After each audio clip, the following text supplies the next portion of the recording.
Naishikamani babu zangu, nimekuja sana kuwasalimia na lakini naondoka. Nitakapohitaji tarudi. Umbali mrefu kuja kutafuta hiki kitu, alafu leo unaniambia kirahisi rahisi tu nikate tamaa. Hivi unajielewa wewe? Wewe hebu twende.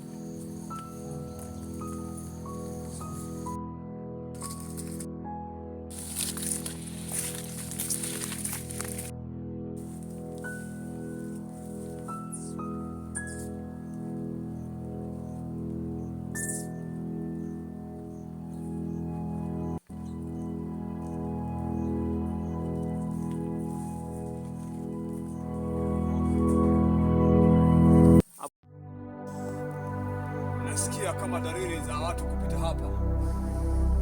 Ni nani ameruhusu watu kuingia katika himaya yangu? Haiwezekani!